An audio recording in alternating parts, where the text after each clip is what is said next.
glory, Man United. Glory, glory, Man United. Glory, glory, Man United. Glory, glory, Man United. As the Saints go marching on. 7-0. 1, 2, 3, 4, 5, 6, 7. Welcome back to another episode of the Y3KPOD. It's your boy Yao in the building. Sir. Got your boy Mike over here. Big Prominent. Yes, sir. Black TK, what's up? What's up, yo? As you already know, What's with the names though? bro. Every week. I didn't do it last week though. I didn't do it last week, so I had to bring it back for this week because I know you guys missed that. So I brought it back for y'all. Don't worry about it. Bro, we back. It's just funny and interesting today. Just gonna keep it simple. We're gonna keep it straight. We're gonna get straight to the point. Man, Urinated played Liverpool to that Anfield. They lost 7-0. 7, bro. 7. Seven. You said what? 1, 2, 3, 4, 5, 6, 7. Damn. What went wrong, bro? Is that for me or For you. You're the resident United fan. what's your analysis of the game? Because I just caught a glimpse of it. Okay. So the first 20 minutes, Liverpool played better than you guys did. In my opinion, anyway. They looked like the better side. And then you guys got into the game. Towards halftime, I thought you guys were going to score. Mm-hmm. And then you didn't score. Rashford had a chance. I don't know if it was the halftime or the second. That was half. the first half, yeah. That was the first half where... Across from Luke Shaw. Yeah. He should have scored. He didn't bury that. And it was right from that they went and scored. Yeah. I thought you guys were going to come back because you guys have unlocked the comeback gene. I thought you guys were going to come back in the second half. Why Then are you it's- smiling in the corner? The 2 goals that they scored against y'all, I feel like were your fault, not them. Not individual brilliance on them. Well, yeah, I think all of the goals probably because what So- I've seen because I saw the second half highlight, like the goals from the second So half. the 2 goals that really like kind of opened the game. The Gakpo goal, it was, and I think it was the Salah goal. It was from mistakes by you guys. You guys were The playing first in the half- back and didn't do really well. Yeah. And then you gave up the ball and allowed them to score. When they got to 3-0, the issue I had with the game is that your captain, Bruno Fernandes, his head was gone.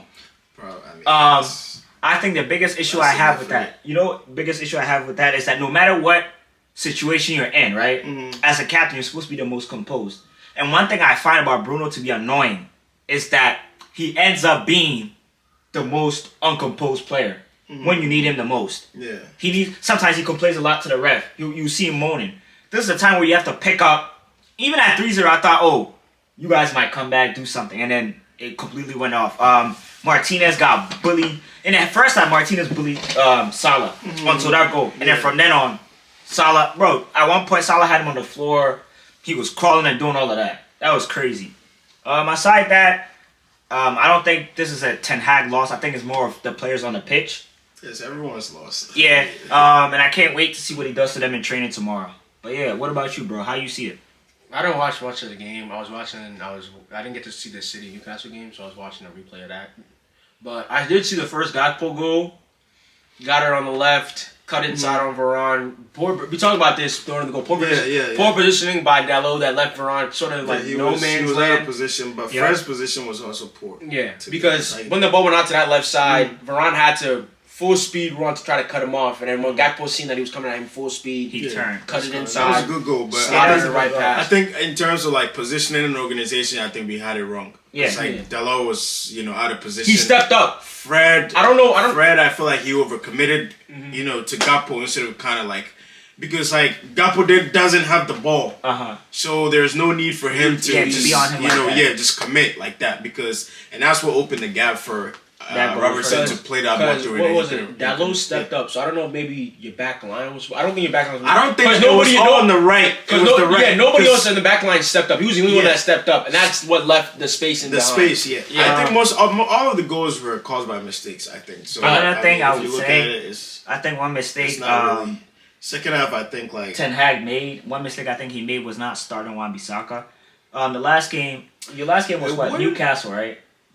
It was West Newcastle. Ham. The West Ham game when what's called when he came on in the second half, he played really well. I felt like this was a game where you're playing against a team that is as explosive as Liverpool. Liverpool, right? And I feel when like they hit you on the counter, that's when they're explosive. I think Wan-Bissaka would have been a better choice. I understand playing Anthony, you need somebody to be able to overlap him. But I think Wan-Bissaka, well, this is hindsight speaking, but but I also feel like aside from Liverpool's right, there's not really much of a threat on the left hand side because it's Nunez. You're talking about Nunez against Dalot, which but you see, he's not a winger. He's a striker. The issue is Liverpool has fluidity with Gakpo and Nunez, and then also in times you will see them shift towards the middle, and then you see Robo have that wide area. I think if you have somebody who is very good defensively, as Wan-Bissaka is in that game, some of these. Defensively, 1v1, he's good, but in terms of awareness, he doesn't have that. And I feel like,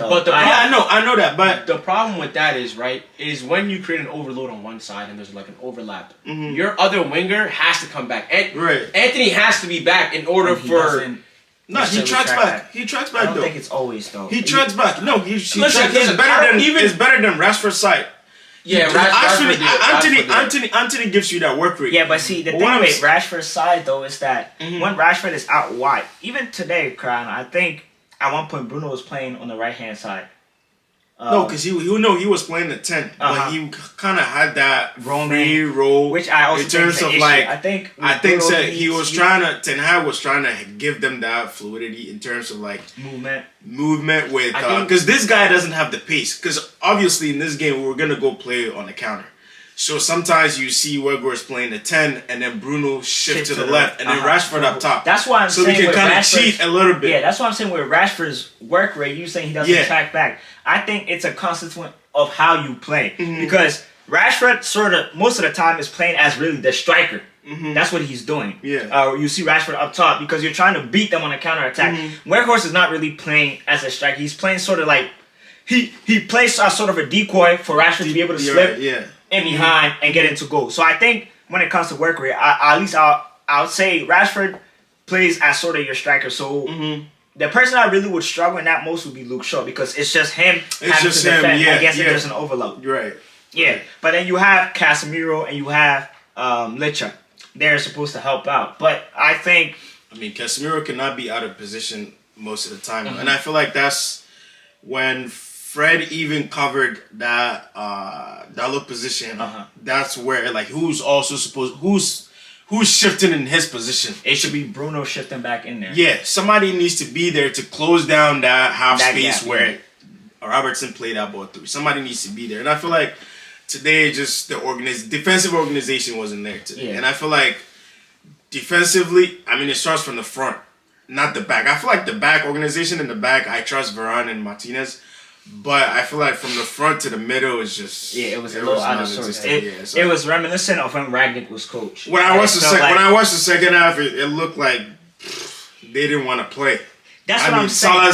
Salah's goal record breaking goal was. It looked like we were just which one? Go ahead. No. The one he just poked it.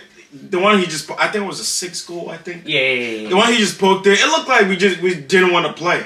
So another thing, question I would ask you, right? I'll ask you guys. Do you think it's a hangover from the Carabao Cup? Because I think you said that. I said that. But I didn't agree. I said let him go. All right. I said it's probably a hangover just because honestly I said that as a joke. That was when you guys were down 2-0 or 1-0. I think is when I said it. And it would make sense if the score ended 2-0 or 3-0. In my head when I said it. All right, go ahead. It was like a joke. I was it's probably just a hangover. You guys haven't won a trophy right. And let's be honest. I don't think it would. So it was more of all right, we just gotta get back to it. But 7-0, I can't. I know, but it wouldn't be a hangover though. I would put it down to fatigue because we've been playing consistently every. Yeah, but every other club has been doing that though. Not every other club. We're the only club in your top 5 league in all 4 competitions. We just ended with the Carabao. We just played FA Cup. FA Cup, which I think Liverpool also played. But see, the thing is, the reason why I don't say it could be it's a hangover is because you've played another game. No, it's not. It's not a hangover. Hold on, that's why I'm saying the reason why I say it's not is because one, you've played a game since then. Mm-hmm. And 2, on top of that, it's a whole week after. So like you've had a week to get it out your system. It's not like it was the end of the season where you're partying or anything like that. That's a one night thing. The next day you're back to work. Right. And it's back to work, especially having a midweek game. So I'm not going to. I don't think it's a hangover though. I think it's a mixture of probably fatigue and mentality thing, because even in the West Ham game, the FA Cup game that we played, we didn't really start well. Yeah, and I feel like also you can put that down to the subs he made, because we didn't really play with a strong team. We played with a second team and we didn't start well.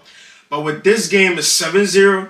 You can kind of tell that we haven't won a trophy in a minute. And like all the guys that are there that have won a trophy, or the guys that have been at the club that have gone through a drought, maybe had this mentality of maybe we have arrived a little bit, and I feel like this 7-0 is kind of like them down. Right, the 7-0 is kind of like Liverpool reminding you. Right, calm down, right. So like it's kind of like we've won a trophy, and maybe we've gone back to like, oh, just we're satisfied. A state of like complacency. Right, something like that. And I feel like the 7-0 is like a reality check. So my question to you, right, would be, which is more embarrassing? Today's loss, 7-0 loss, or the 6-3 defeat you guys took to Man City earlier this season?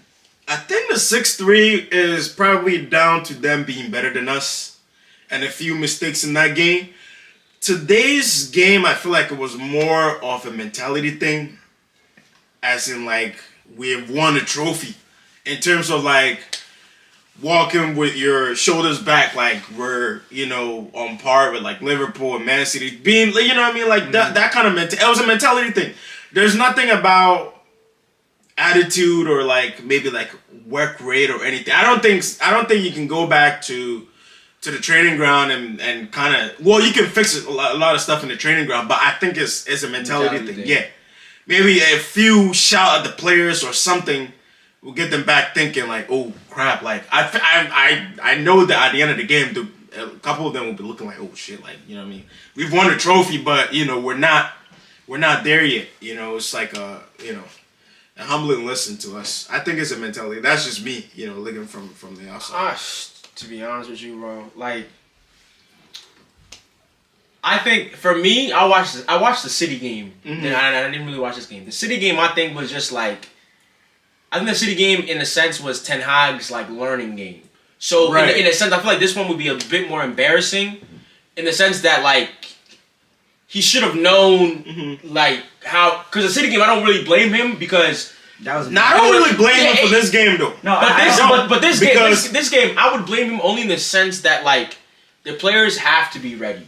Like, you know where you're going. You know you're going into Anfield. You know you're going into Liverpool. You know that's a tough stadium. Liverpool needs this win way more than you do. And you know the opposing manager over there, Klopp, if nothing at all, he has them ready for the game. You know what I mean? So in that sense, I would blame Ten Hag in the sense that it looked like the players weren't ready, or like they were tired. They were too complacent. I think that's the word that you guys used earlier that I like. And even with your thing about the midweek, right? If you know you're playing Liverpool, it comes and you're playing a second team, you kind of sort of have to let that second team ride it out, because you know that on Saturday he didn't really use some of the guys from the first team, other than Rashford and Casemiro that came on the second half. And but like you have like even if he did, but like I blame him for not having the players ready and their mentality not like look, they weren't there. How is he supposed to affect their mentality? Number one, most they know it's a rival game. No. I'm not saying that all the blame is on Ten Hag.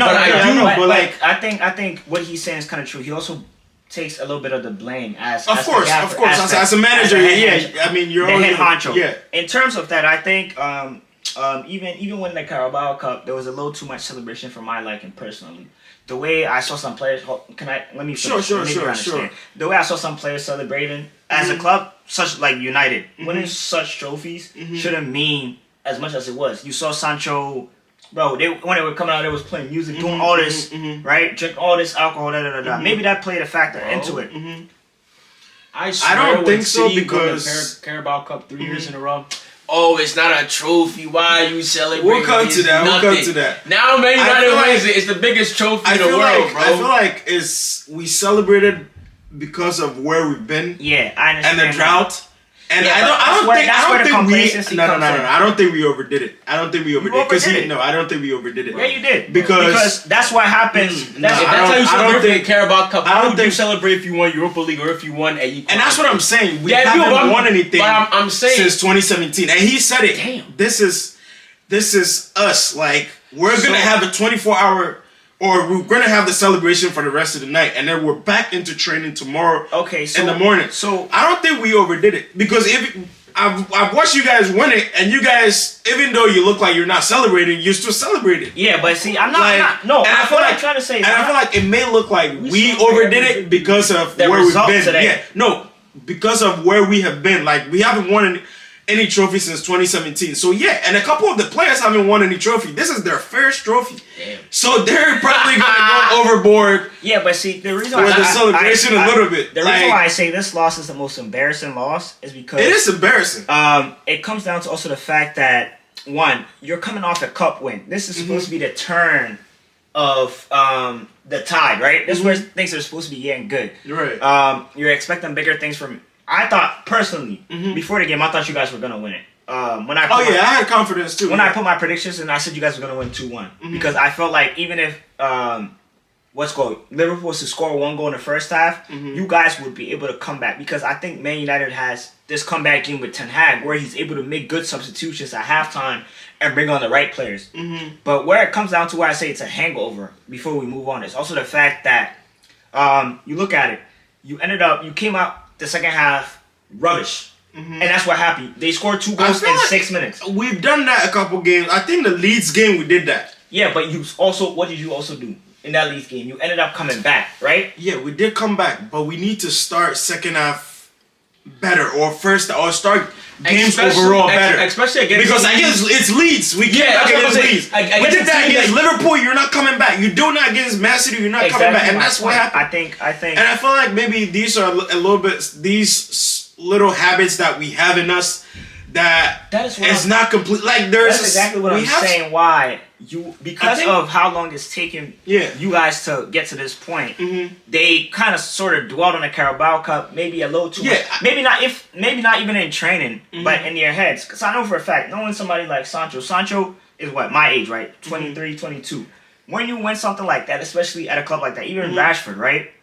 It may not dull in your head in training, but when you go, we got the Carabao Cup, you might relax a little bit, and your urgency, right? That was there before might not be there, and that might be the issue. But I think tomorrow, when they go to training, Ten Hag would definitely get that out there system. Whatever it was that caused today is not going to be there next week, if that makes sense. Oh yeah, it's not going to be. I feel like we have winners in the dressing room that also would take responsibility and let the other guys, the younger guys in the dressing room, know that this is unacceptable. This was like my biggest issue. Go ahead. One thing that I like right now about this team is that we have the likes of Varane and Martinez, guys that have won big things. That World Cup winner. Oh yeah. Bro, we have 2 World Cup winners. Why are you about to take a dig at that? He just won the World Cup. He just won the World Cup. Nah, bro, relax. World Cup winner at my club. I have 2 World Cup winners, bro. You don't even want to go there, bro. Don't even go there. Which two? Varane and Martinez. Yeah. Martinez didn't do nothing in his World Cup. What are you talking about? He didn't. He played. What? Yeah, we're not. Bro, don't do that. We're not gonna do that. Yeah, he didn't start, but he played a part from the group stage all the way until the final. I guess I played a part too. What do you mean you played a part? I guess we all played a part. When Benjamin Mendy won the freaking World Cup, did he play? No, he did not. He celebrated more than the players that actually played. Don't do that. Nah, don't do that. He played like 1 or 2 games in the. Don't do that. We're not talking about World Cup right now. Don't do that. So at the end of the day, you talking big winners. My thing is, I'm talking big winners. No, but I'm saying you didn't name Casemiro. Yes, that was the name I felt. But I'm talking about World Cup winners though. No. I'm saying big winners because in my head, when you say big winners, the first two names that come from Man United squad that comes to my head is Casemiro and Varane. That's what I was expecting. When you didn't say Casemiro, I know. That's what made me go like Martinez. Okay, maybe that's your trigger then. But what I'm trying to get at is these guys can take this on the chin, right? And then move on. You know what I'm saying? And then not even for themselves, but to motivate the guys like Dalot, Rashford, who haven't been on that stage, to get them going. So sometimes it's not about the manager motivating the players, It's more about the leaders in the dressing room, guys that have won big things that can also rally the guys to get going again. You know what I'm saying? It's not all about the manager. All right,